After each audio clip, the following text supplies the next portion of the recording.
Welcome to Tommy Solo's Famous Friends. This is where I get to chat with people I've connected with over the years in the world of arts and entertainment. And today I'm glad to have back on the show Rik Emmett. And we're here today to talk about his new book and his new album, 10 Telecaster Tales. And by the way, we're both holding custom tellies right now. Tommy's got some of his own Telecaster tales to tell. I do. I do. And it seems to me, though, you were infatuated or more educated about the telly way before I was.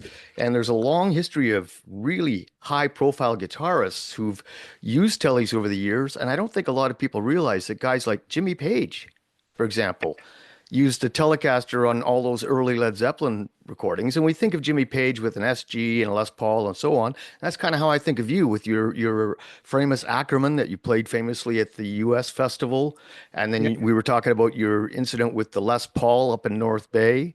Yeah. So I know that you early on bought yourself a Tele in at Long and McQuaid's in Toronto, probably the original one on Bloor Street or Yep. Young Street. And you paid $250 for it. Yeah. So that, of course, that was back in the Pleistocene era when dinosaurs were wandering the earth.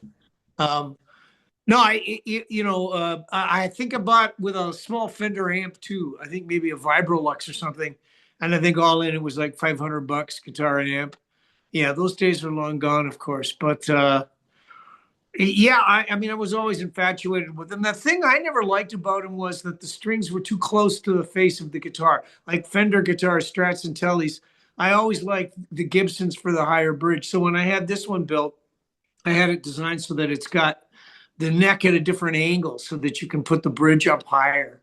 And I've been talking to Godin. They're making me a prototype now of this so that it might become a guitar that folks could, actually buy. I mean, you can get them custom made, obviously, but the idea would be to maybe find something that could be slightly cheaper for folks. So we've been talking about that, and it will be this combination of sort of Gibson qualities, Fender qualities. I like them so they have a little shorter scale length too. Like Gibsons have a 24 and 3/4 scale length. A Tele's 25 and a half for a Strat, and it's nice. I think it has nicer intonation and a brighter top end, a longer scale length. But I'm not getting any younger, and I like it when when the strings are a little more buttery and easier to work. I get you, yeah. And for years, I don't know who it was. Frank Soda. Do you remember Frank Soda? Sure. Yep. Yeah, I met him way back around 77 or so, once again at the infamous, now long defunct St. Regis Hotel in North Bay. And I didn't plan on jamming with the band for the matinee that day, but my friends all started saying, "Hey, Tommy, Tommy." And so Frank was kind enough to loan me he had a BC Rich Seagull, I think. It was a beautiful guitar. The tone was great, but I was like, the strings were so heavy. I thought, oh my God. I said to him, how do you play with these heavy strings? Because I love the tone and I was having a lot of fun. But he says, oh, it gives you way better intonation and a lot warmer, deeper sound. So I thought, well, this guy is an expert. I'm going to follow that. So I started increasing the gauge of my strings. And eventually I got up to these things where like an artist rope core. I can't even remember the gauge, but I was playing my guitar one day and I heard a little, uh-oh, time to lighten up. But a good friend of mine, who I've known over the years and played with over the years, has always used lighter strings. Like he uses an eight. Yep. I couldn't even keep the guitar in tune, but he said, you know what? I want it to be as easy as possible. Yeah, it's just a question of what you get used to. And believe me, I mean, look at how many guitars are here. I've tried all kinds of different gauges of strings and all kinds of scale lengths, and at a certain time in my career, I was playing nylon string guitars and steel string acoustics and 12 strings, and I mean, I've got some arch tops back there that have flat wounds on them that are really heavy gauge, like a 12 for a first string. Mm. Uh, But the problem I had with 008s was whenever I tried them, even nines, I would break them. And when you're on the road and you're playing 4 or 5 nights a week, your hands get to be, as strong as a Marvel comic superhero. You can easily break strings just by bending, overbending, bending too far, whacking hard on the thing, and then they snap at the bridge. Like there's a million ways you can break guitar strings. So I would go to higher gauges just because they would be more durable. But I once did a tour of England where I had this was when I was first starting with my Yamaha endorsement deal, and I had a Yamaha guitar. It was a great sounding guitar, the kind that sort of Santana used to the double cutaway S. They call them SBGs. Um, and I really liked it, and it sounded great. But man, it was hard to play because I put 11s on, and I had been, on my Ackerman, I had been playing 10s. But I wanted to be more in tune when I was really beating on it. And and then I sort of kind of had a thing like, okay, I made it through the 2 weeks in England, and when I came back to the States, I went, okay, and that was when string companies started doing light top heavy bottom, so you could get a 10. I don't remember the gauges, but 10, 14, 18 or something on the top. So that's what I did. I went light top heavy bottom. I've been that way ever since. Cool. I've never even considered that. Oh man. So back to the Telecaster, there were a lot of people, like as we kind of alluded to before, that utilized the Tele, and we never really gave them much thought. But there's some guys like Dominic Troiano, for example, and I know that Bernie LaBarge was the caretaker of that guitar for a while, but Yeah. now I think it's in the museum downtown, and that thing was modded like nobody's business. So Yeah.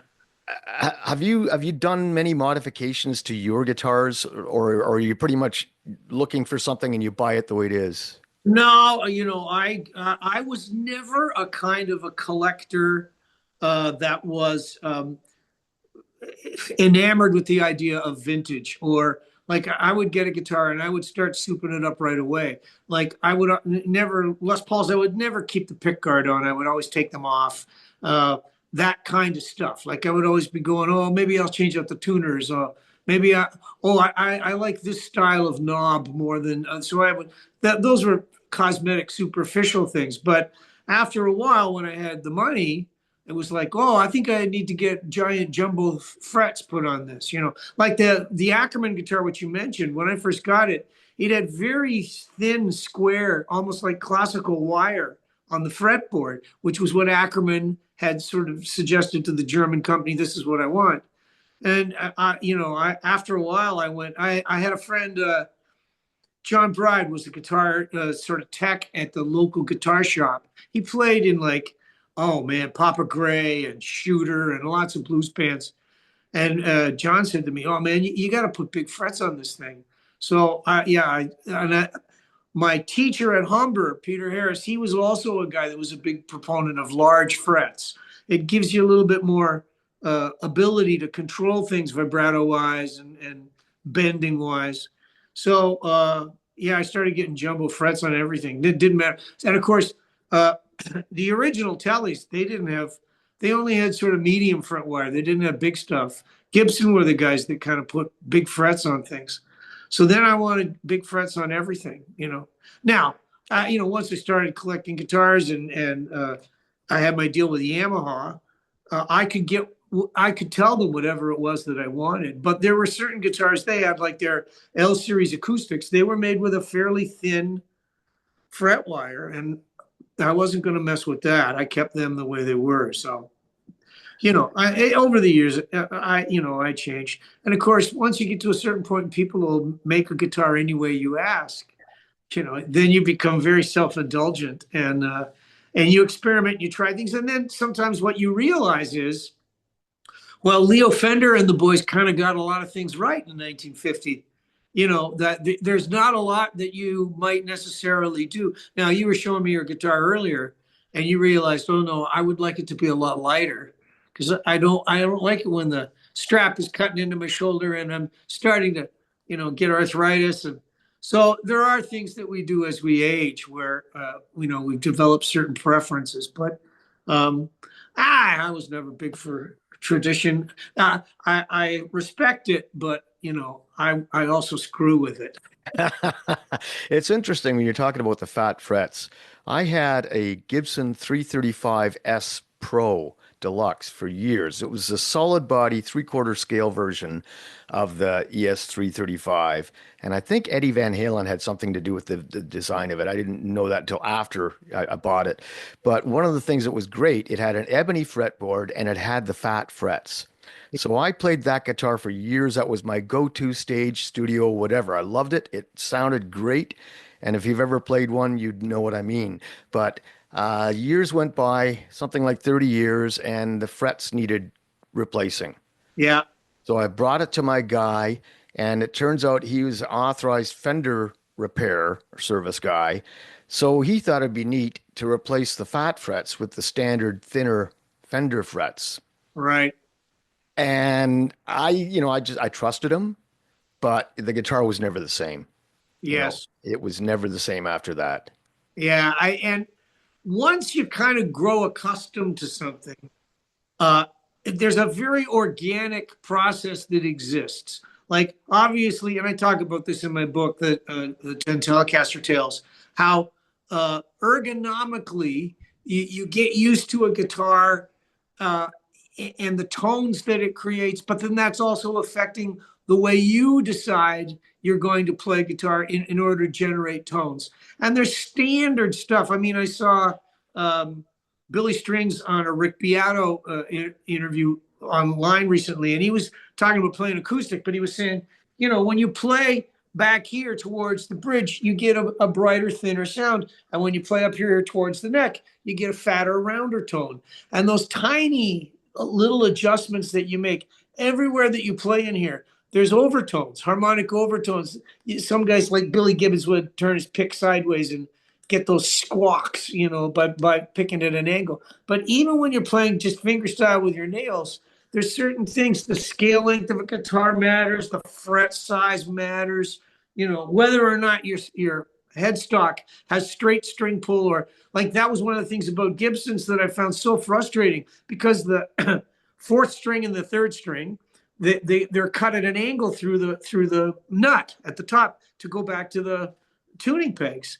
And after a while, if you've had your strings on for 3 or 4 days, you got a little kink there in the nut where it goes through. So it's like, the older you get, the more you become fussy, but also the more you become accustomed to whatever it is that you play as your number one, what you play as your number two, what's your number one acoustic. They all have subtleties to them. I've had a relationship with Godin guitars for a long time, and they kept, if all I had to do was ask the rep, hey, can you send me one of these, and I would get it. But the one that I got originally of the A6 series, it's still the one. It's my go-to. It's the one I play. Like, you get used to it, and then it's kind of like, yeah, well, this is my wife. I don't sleep with other women. Every guitar has its purpose and its individual personality. Yeah. I know that when I go into the studio, I like to build a wall of guitars in my sound. And I will play three different electric guitars, sometimes doubling the same part with a different guitar and so on, because I want those individual personalities to combine to get my voice happening. Yeah, man, you bet. I mean, there's nothing more magical than the sound of two guitars. And John Lennon and George Harrison, what I mean, there's uh usually one of them's a little bit fatter and warmer than the other one. And the one that's thinner and brighter is very important to the way that the record is going to finally sound. Like, on its own, you might listen to a guitar tone and go, oh, geez, I don't like that. But, like even on Triumph records, like on the song Fight the Good Fight, there's a rhythm part in the verses. It's like, na na na na na na na na na na na na na. And man, that was a Tele through a little tiny solid state amp. And I was hammering it, but that sound, once you put a bass guitar with that, and we were talking about Jimmy Page earlier, it was kind of one of the things that Jimmy Page was really, really good at. Like, write a riff, play it with a Tele and the bass, and then, I'll overdub a Les Paul on that and make it a little fatter and thicker. And all of a sudden it's like, whoa. Yeah, and it's about how things sit in the track too, right? Because you might have you know, written a guitar solo that you think or I think is amazing, and we're riffing all over the place, and then you put it in the track and it doesn't sit right with the bass and the drums. Yep. So Yeah, sometimes you have to really think about the song and what voices you're going to add to that song, right? absolutely. Now, one of the frustrations that I had in Triumph was that Gil Moore, as time went on, the drummer, he just wanted his drums to be more and more ambient. He wanted ambient tracks. He wanted them to sound huge and big, and it makes it so that if you think about sound as a pipe, and there's only this much audio that can go through that pipe. So if you filled a lot of it up with drums, not a lot of room left to get your guitars to be fat. But you figure it out. Now, um, one of the records that I always loved was the Boston album. Tom Schultz and I had the great pleasure of working with him in his studio one time and seeing how he went about things. But he layered and layered and layered. And that was the way he got those sounds. But Schultz, one of his really great tricks was there would be acoustic guitar parts, and then the electrics would be doing pretty much the same thing. But now the sound of it was the audio of these close mic'd acoustic guitars within these big fat Les Pauls that were compressed like crazy and through his Schultz Rockman. Like sounded huge, sounded great. Yeah, I for years I was striving to get that Tom Schultz sound however I could. And I actually tried out one of the original Rockmans. And the music store was kind enough to loan it to me for a gig. And I had it set exactly the way it said to be set for a Fender Twin, which is what I was using at the time. And I'm loving it. I'm thinking, oh, this is great. I've got endless sustain and I'm not super loud. And then it blew my amp up. So, luckily for me, well, it didn't, it blew the tubes. So Right. the local music store replaced my tubes, but I was very disappointed because it sounded amazing. And maybe I just got a defective unit, whatever, but I his don't know. sound is unparalleled, Yeah. and so is yours. There was a tour that Kim Mitchell did where he used one of those in front of a Marshall. And would but he would mostly it was used for clean sounds, like the guys from Def Leppard used them, and they would only use them for the clean. Everything about it was so compressed. It's interesting that you say it blew up your amp. I can't imagine it having enough power to you know like push a preamp that hard. But were you like running it into one of the inputs on the face of the amp? Probably I was. And Yeah. I remember I set the thing how the instructions told me to set it, but I might have been plugged into the wrong jack. Yeah. I don't know, like I used one in the studio, I think on the Triumph. Uh, Maybe it was Thunder 7, maybe it was the album after that one. The Sport of Kings one, maybe I played some parts that were with a Rockman. But after a while, I kind of found it too compressed, a little too squishy. And I wanted a little more air around the guitar parts. And, there's nothing that is better than a speaker of a guitar amp pushing air so that, and it doesn't have to be a fancy microphone. You can put a Shure 57 in front of that speaker cone and it'll sound pretty good. But it's kind of nice when the air is moving. Right. So, And there's been a lot of really great records recorded, the guitar parts recorded with a Shure SM57 stuck in front of the speaker. That's for sure. Yeah. So back to the 10 Telecaster Tales.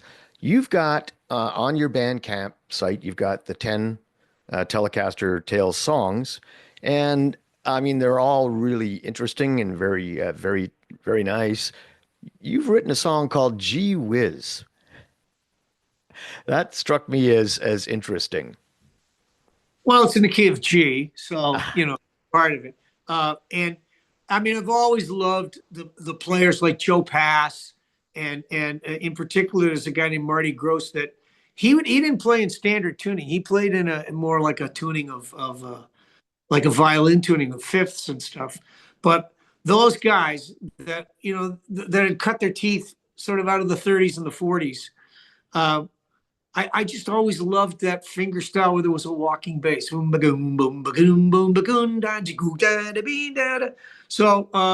once I'd kind of got that under my hands as a style of playing, every album I made, I was trying to sneak something in there that would have a walking bass, you know.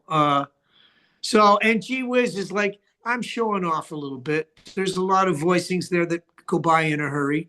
My friend Ian Thomas said to me, you know, Rick, geez, sometimes you play more chords in one verse than I've played in my whole career. But yeah, you know, it is a little bit of showing off. But the other thing is that there are certain things that I can do, and I can do them pretty well. Um, there's other things that I would never try because I'm just, you know, they're not what I'm good at.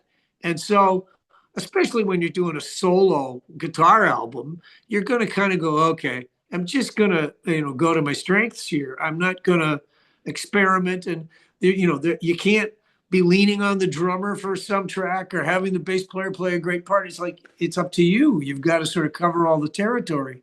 You know, the melody, rhythm, and harmony, it's got to come out on guitar. So a song like Gee Whiz, the way it's constructed, it's got all that built right into it. So makes it kind of, I don't know, it seems easy enough for me, but who knows?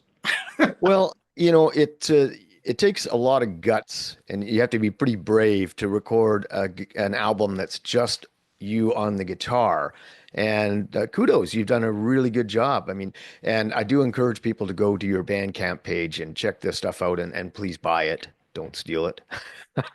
Well, Bandcamp, they're very enlightened. I think you're allowed to sort of audition it for Yeah. about 4 or 5 days or something before you decide whether or not you're going to buy it. So I go, okay, you know, that's kind of cool. And of course, it's on streaming. This is the first time I've ever really kind of gone after streaming. I have a friend named Alan Shoesmith, guitar player, who's very, very successful with his streaming efforts. Instrumental guitar player guy. And years ago, I would do like guitar seminars. He was a teacher in a high school and ran a guitar program. And he great guy, and he's helped me out with this thing. So you know, people can stream it, Spotify, and you know whatever streaming service they like, and you know that way you can audition it as well. And if you don't want to buy it, you don't have to. But you know, I would appreciate it if you bought it. I didn't bother. I did manufacture a small amount of CDs. Like the book originally came out in a hardcover. So, and there was a limited edition of these, and it had a CD in the back. So if you were a huge fan and you were willing to part with major bucks, you know, you could get the book as a hardcover with a CD in it. After that, we went back to the paperback, and that's now it's on Bandcamp. And so, but I mean, who's ever done this before? Whoever was crazy enough, stupid enough to make a whole book out of your liner notes, you know? So, and you were saying I'm brave. You know, I don't think it's bravery. Honestly, I'm 71 years old, and it's more like I go, I don't really give a snap. If you know, if you don't like what I'm doing, I don't care. And the artistic choices that I've made over the run of my career, I mean, at a certain point, I was, you know, jumping around in hockey rinks wearing spandex pants, and we were blowing up the world and had flamethrowers, and you know, there was one tour where Blinding light show. yes, and I would stand in a laser cone and play classical guitar, and you know, like it was all very kind of self-indulgent, and it was very, you know, major labels would sign me to record deals, and it was very mainstream commercial product. Slowly but surely, over the course of my career, I started making choices artistically where there was less and less audience for me because that's just the way it works. You know, jazz music only really is about 1%, and classical music is only about another 1.5%. So if you're combining jazz and classical and, you know, little bits of ragtime and what, you know, whatever I decide to throw in, well, I'm just taking the audience, you know, making them tiny, tiny. But those are artistic choices. you know, there's a poem by Robert Frost where he talks about the road less traveled, you know, and he said, I came to a fork in the road and I chose the one less traveled. And that's been the story ever since. And I really think that that's a kind of a truism for all artists. At a certain point, you're going to make choices where you're limiting your audience. You're making it so that there's less and less people that are going to, but for me, somehow I have found it more rewarding. So I kind of go, damn the torpedoes. Well, it's interesting when you talk about how we evolve as artists, because for years, when I was first starting in the music business, I was a lead guitar player in somebody else's band. And if I was lucky or unlucky, however you want to put it, I got to sing two or three songs. And then I moved to Toronto. I joined a show band, and they had me singing Cliff Richards and Elvis and whatever, and Beatles stuff. And the money was good in a show band. It was really good back then. Yep. Meanwhile, I'd go home and there'd be a band like Triumph playing at the St. Regis Hotel, and I'd look at what you guys were doing and go, "Oh man, that'd be so cool." And for years and years, I was always a cover guy, and I got lots of work because I put in the time and the effort to nail these cover tracks as best I could. Yeah. And then it came to the point in time where I thought, you know what? If I'm going to spend that much time and effort on the music, shouldn't it be my own? So I've been an original guy now for probably the last 15 years or so. And I don't go play in bars because I need the $100 for whatever. I don't, I play a few shows a year now. I've got a soft seater coming up in June at the Aeolian here in London. We're playing a couple of small festivals. And the thing is, every time I play, I'm playing my music. I'm playing what I love to do. And the best feeling in the world for me is when I get the love back from that, when it's my own thing. Sure. It's different when you're singing Elvis because they Yeah. don't love me, they love Elvis, you Yeah. know? Well, and part of it too is that in that moment where you're performing, no matter what it is that you're performing, if people are having a good time and you're enjoying it, then it's great. But it's really only that moment, you know. And there's a guy named Galloway, I think is his name. He's a professor that does a lot of Instagram kind of stuff. He's on part of my feed every day. I get to see his things, and he's a very opinionated guy, but he's also an incredibly rich guy. Uh, and uh, he's been able to convert his presence and his ability to teach into having a big career. But he gives advice to people about, and he said at a certain point in time when you're a young person, you're working and paycheck to paycheck, and that's the way that you. But at some point, you've got to convert what you do from being in services to being part of ownership. So when you make your change from being a cover musician to being, well, I'm going to have my own tunes, it's because you're now going to have copyrights that are yours. And if you make a record and you sell the record's going to be yours. You're going to be getting royalties from that. And we live in a different world now. We live in this world where we have social media and ways to be able to build an audience. You don't necessarily need a major. There's people that get to a certain point with their careers, and then the major label comes and goes, "Great, we want to sign you." And people go, "No, thanks. I'm doing great on my own. I don't need you," because the nature of the industry has changed a lot. Now, I mean, if you're Taylor Swift, it's a whole different world than it is, if you're Rik Emmett. Like, she plays a game on a level where it's more like she's an NFL franchise in the way she thinks and the way her business operates. But for guys like you and me at this level, if you do it right, like my pal Al Shoesmith, man, he was a teacher all his life, got to retirement, and he probably had reached the highest pay level you can be as an Ontario teacher, and he's making more money now off his streaming than he ever made as a teacher. you know Now, I'm curious about that. Is he putting out high output? Like, is he uploading a lot of stuff?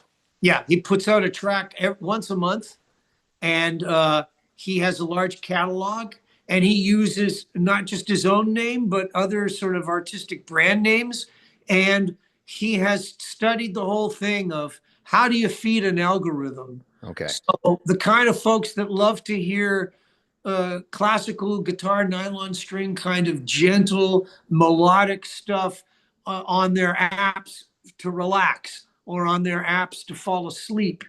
He puts out, 2.5 minute things that are never going to grate on you, never going to grind on you. He's figured it out. Now, that's not to say Alan is the kind of guy that he can write very sophisticated. For example, he had a piece that was just recently in the Buffalo Niagara University Guitar Festival, which was a piece that he'd written for a guitar ensemble of 20 guitars kind of thing. So yeah, he's a skilled musician on many levels, but he's figured out how the system works and how you can take advantage of the system. And I'm lucky to have his counsel.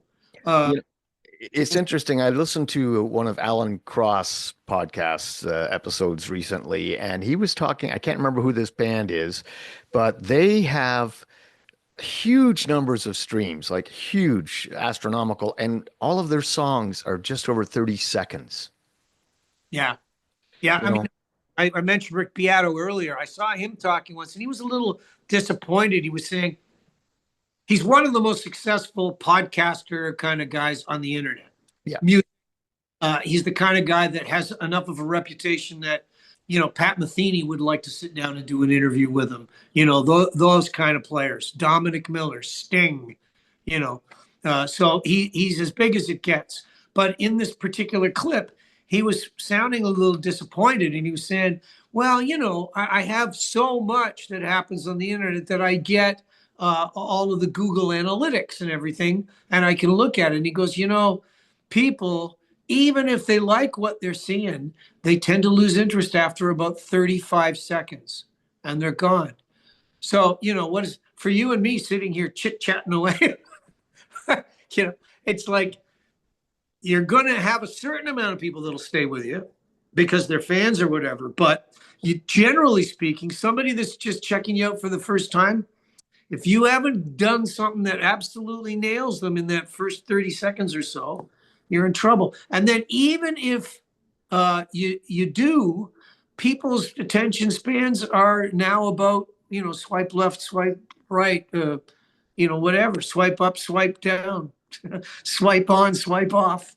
Yeah, it's crazy. A few years ago, I was fortunate to speak with Al Mayer from Attic Records. Sure. I know Al well signed me to he signed Triumph to its first record deal. Yes, I knew that. And I actually, the family asked me to document his celebration of life that happened at Roy Thompson Hall. That was 2 or 3 years ago now. And I almost half expected to see you there because I knew of the connection.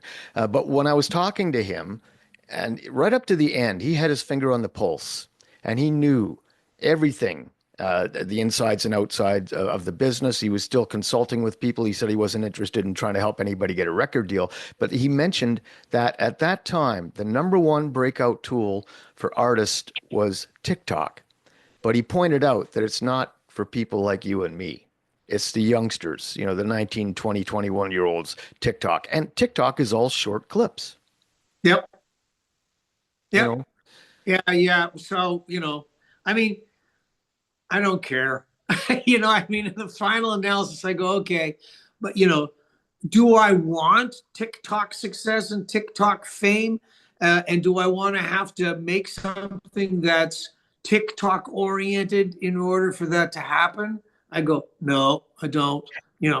Now, is there a way that I could, say, in my next project, think about trying to have, instead of having 10 songs that are all 3.5 minutes, or 3 to 3.5 minutes, could I have 30 songs that are all, 2 minutes or less, 1 minute or less? And I go, well, that might be an interesting challenge. I might want to try to take that on just to see what I would come up with, but generally speaking, I learned about writing pop tunes when it was about, first verse, second verse, sorry, first verse with a chorus, second verse with the same chorus, oh, guitar solo, third chorus, you're gone, or, and bridges were for like B kinds of constructions. A bridge might be something that you'd come up with, but um, generally speaking, I find those kinds of songs really satisfying. I did a live thing up in Collingwood last Friday, and it was a podcaster that wanted to sit me down, and I'd have a guitar, I'd play a few things and chit chat and play another. So in the second half, I played this game called I Wish I Wrote, which just give everybody there a treat. Play a song that I think is a really cool, great song, and explain why. So I played Wichita Lineman by Jimmy, and I played God Only Knows by Beach Boys by Brian Wilson. And those songs are complex little tunes. They're not simple, and they have beautiful harmony and an incredible integrity between bass lines, harmony of the thing, and the melody that sits on top. And I find that really interesting. Now, the story that I told about Wichita Lineman, which I've heard, I think Glenn Campbell tell the story, where Jimmy, the producers of the Campbell sessions phoned him and said, hey, and he'd already given them the hit by the time I get to Phoenix. And they said, Jimmy, you got any other tunes with a city title in it? Because, that would be a really cool follow-up if you've got something that's got the name of a city. And he said, I don't. He says, I have an old song lying around that was about my uncle. He was a lineman in Wichita, and I kind of wrote a tune about him. And he said, problem is, I've only got two verses. I've got no third verse, and it doesn't have a bridge. And they said, doesn't matter, send it, Jimmy. We're, Wichita, that's great. We're going to see if we can't. So the second, after the second verse, when it comes time to, there should be a bridge, or, you're going to have a little guitar solo, and then you're going to have a third verse. Campbell takes Carol Kay's bass, and he turns it full treble, and he plugs it in, and he plays the solo. So dong dong dong dong dong dong dong dong. That's a bass that Campbell had borrowed. First take, he plays the melody, and that's the solo. And then they go back to the B verse. And I need you more than want you, and I want you for all time, which I consider to be one of the greatest lines of lyric ever. So anyhow, that's what I'm into. I'm into songs and pieces of music that tell stories, and they have to take a while to do it. If you do it too short, if it's too much of a thing, then you're writing jingles. Yeah. And I'm not a jingle writer. I just recently had a conversation with my producer, and one of the songs that's going to be on my upcoming album is like 4.5 minutes or something. He says it's too long. I said, no, it's not. Yeah, it's too long for radio. I said, I don't give a crap. I said, it is the song as I intended it. And I'm really happy with it. And the thing is, I think that when we get to a certain age, as we are up there now as senior citizens, I think you have to really focus on what makes you happy. And if we're lucky, that makes our friends and family and fans happy. Yeah, I mean, I understand that there's lines. There's a line you can cross where you're being too self-indulgent and you've left everybody behind. But, I also understand this. Like, when I go to see Pat Metheny, who's one of my favorite guitar players on the planet Earth, and who I would say is as deep and true a guitar artist as there can be, he leaves me behind sometimes. Like, his mind and his intellect can function on a level from a jazz point of view where I can't follow. I can't go there. But it's Pat's choice to make. And I respect, the fact that he does make the choices that he makes and does what it is. And that's not to say that Pat doesn't understand it too, because he'll make a record. Like, I don't know if he's got a couple of solo guitar albums. There's one called One Quiet Night and another one that's called What's It All About? Have you ever heard it? I don't think I have, but I'll look them up. Yeah. Okay. So What's It All About? He does a cover of the song Alfie by, Ah, by Burt Bacharach. And that tune is one of those incredible songs, like just so deep on such a huge level, because the song lyrically is about life. What is it all about? So you're asking one of the deepest philosophical questions you can possibly ask. And at one moment in the song, Bacharach wrote it so that it gets to this point where a whole tone scale goes up, up, up, up, floats up out of the range. Now, whoever wrote a whole tone scale into a pop song? Who would even know that that's what it is? But I know, and Bacharach knew, and when he did his arrangements, he made it so that thing, like he originally wrote it on a piano, but I think when he did the original recording, and it wasn't with Dionne Warwick, it was with an English singer whose name has escaped me now. I think she'd been the coat girl at the Cavern Club, okay. and she's a great singer, great singer. But I think he used a glockenspiel on the session to play this whole tone scale that was going up. Anyways, like there's stuff where Metheny takes that song and does it on a solo acoustic guitar, but it's, I think, a baritone guitar where he's replaced the middle two strings an octave up so Okay. that you get these voicings that you would not normally get from a guitar. And it's got to be, in my mind, one of the most uh, purely aesthetically amazing epic masterpieces that a guitar player has ever recorded, ever. And so, Metheny understands, okay, this is a great, great song, and I'm going to do it justice. And I may go outside the boundaries. Lots of folks won't get this, but he knows. I mean, on that record, I think there's also a cover of the Beatles song, da da da da. Oh, and I love her. Yes, yes.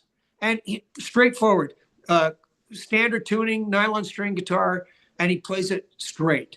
But when Metheny plays something straight, here's where Rik Emmett plays something straight, and here's where Pat Metheny plays something straight. Well, I think it comes down to how you deliver it, how much emotion and feeling you put into something. Because I've had a problem for years with people trashing songs like Mustang Sally and Brown Eyed Girl, because it's not the songs that suck, it's how you thrash through it, speed it up and destroy it that sucks. Yeah. Because if you listen to Buddy Guy's version of Mustang Sally, and there's one where he has Jeff Beck in the convertible, and that's brilliant. And then the Commitments movie, and the care and attention to how things sit in the track, that's what makes it. And you talk about Pat Metheny. I mean, he spent a lot of time backing up Joni Mitchell, and I don't think she ever used the same tuning twice,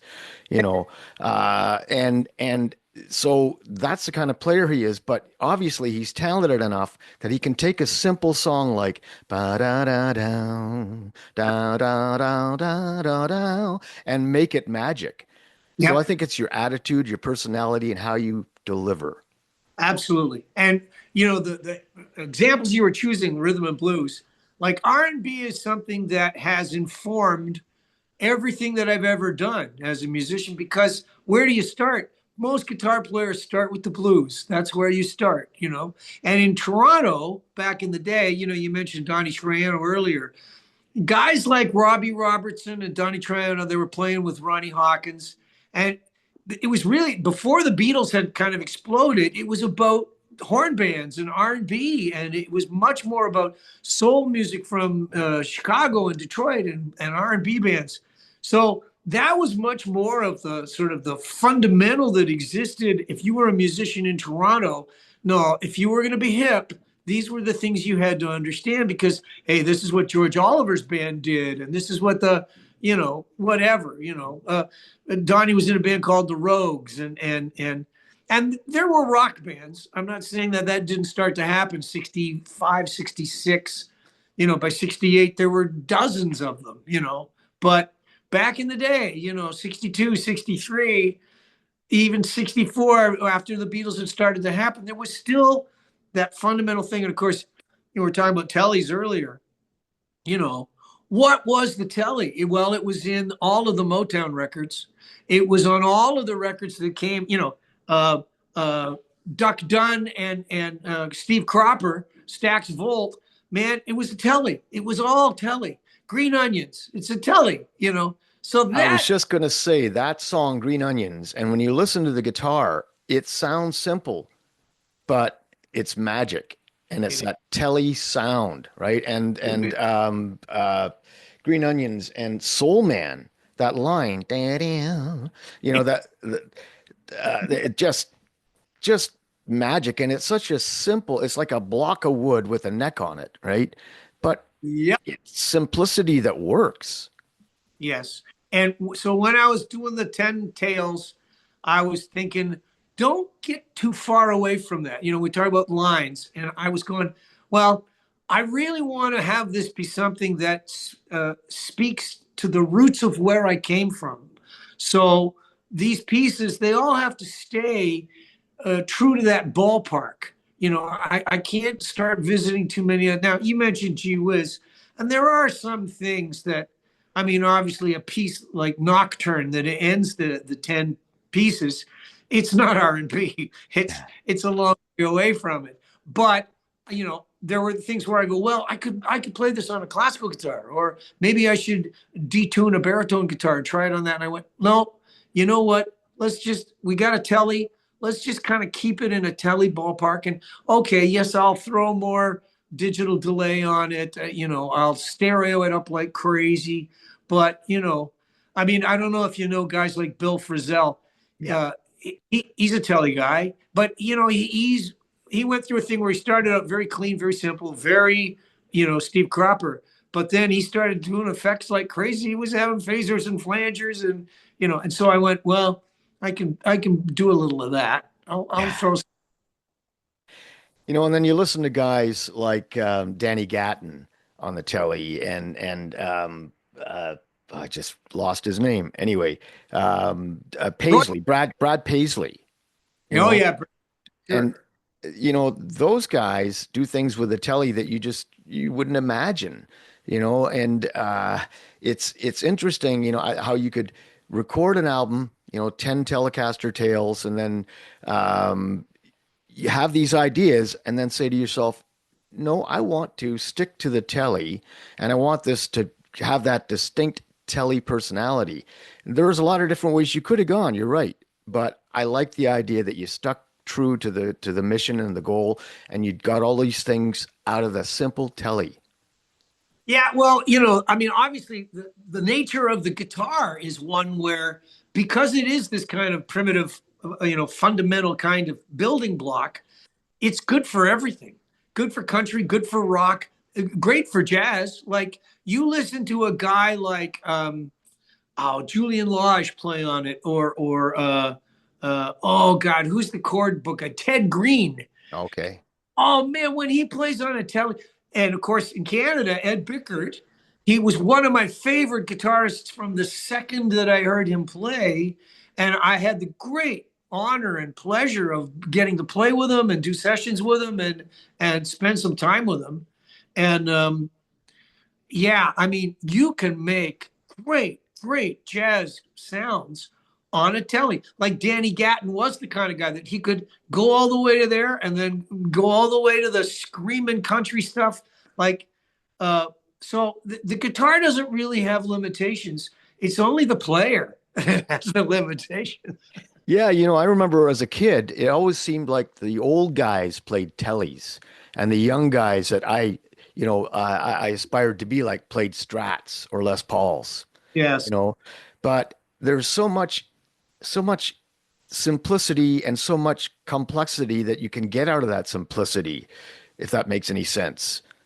Yeah. I mean, I think it comes back to the old thing about, poor workman blames his tools. Like, it really isn't about that.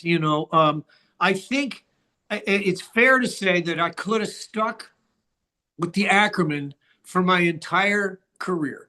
and I probably would have been happy, and I probably wouldn't have missed a damn thing. Like it could have used it.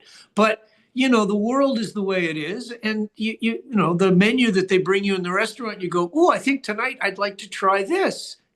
And why not? Why wouldn't you?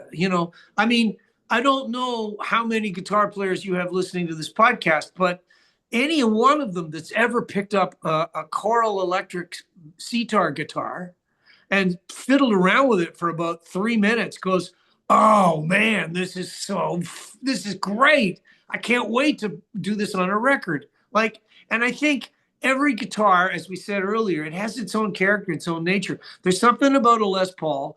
It's not a Tele. There's something about a 335.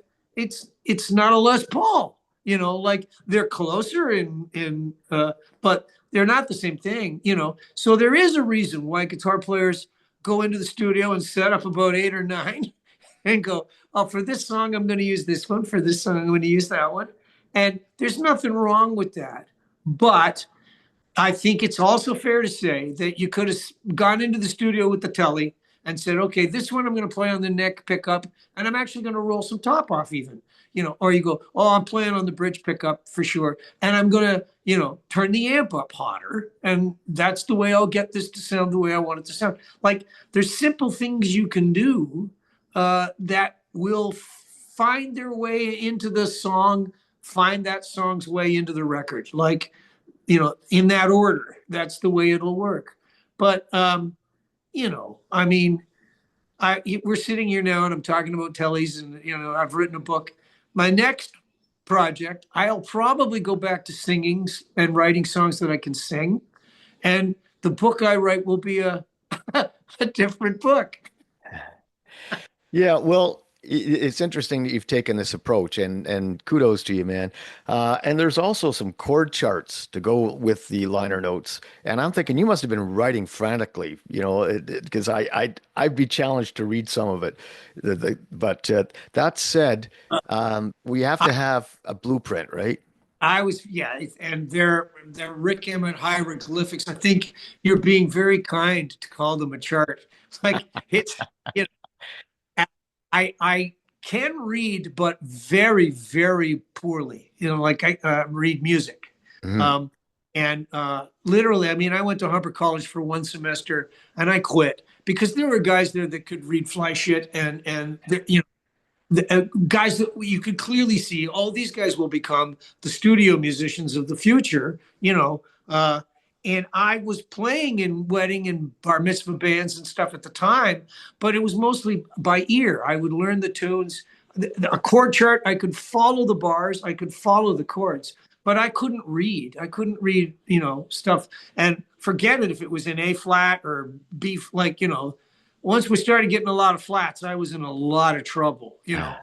So because sharp keys are guitar keys, I could handle key of D, key of G. Oh yeah, great. Even A, I could go, well, A, I kind of, but got some open strings I can work with. But no, so when I do charts, when I'm writing, it'll be just a mess. And then I have to rewrite it to clean it up a little bit and rewrite it to clean it up. And the ones that are in the book are the ones that I was now at the stage where I could sit in front of a microphone with a 57 in front of my Roland amp and I could record, but I needed the chart just in case I'm going, where am I going out of the second verse again? Where is, oh yeah, okay, yeah, it goes to the A minor at the 12th fret. And I would have written that on the chart. Go up to the 12th fret. I would have drawn an arrow, like they're just roadmaps for me. And I was embarrassed to want to put them in the book. But there was also a part of me where I kind of know what editors and publishers want now. So I said to my guy, Michael Holmes, who is also a guitar player, by the way, I said, Michael, I've got these charts. I'm going to take a picture of them with my phone. I'm going to send them to you. I'm a little bit embarrassed for them to make them public. It's kind of like everybody's going to see me naked with my pimples on my ass, Well, I'll put it in a little different perspective for you. I think it shows some of your personality on the paper, and that's special. Man, we could probably talk all day. I don't want to take up your whole day. I do want to thank you so much for taking the time once again to do this with me, Rick. Well, And everybody get the book. thank you. You can get Yeah, that on Bandcamp and wherever you get your fine literature, and get the music on Bandcamp or wherever. But Bandcamp pays us more fairly, so do that. Until next time, Rick, cheers. thanks, Tommy. But wait, there's more. Before Rick and I disconnected our Zoom call, we both agreed that we should give you a little sampling of Gee Whiz from the album 10 Telecaster Tales. Enjoy!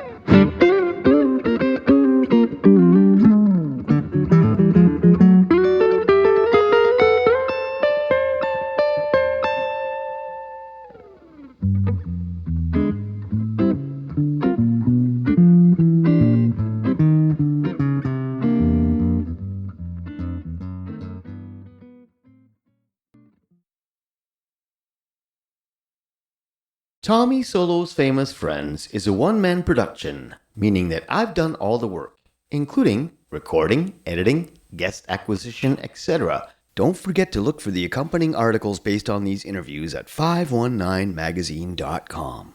The theme song for Tommy Solo's Famous Friends is a clip from my original composition, The Burn, all rights reserved. If you enjoy the show and you'd like to help us keep it going, why don't you click on the Buy Me a Coffee link in the show notes. Hit the like button, subscribe, all that stuff. We really appreciate it. You can find me on Facebook and Instagram. And until next time, cheers.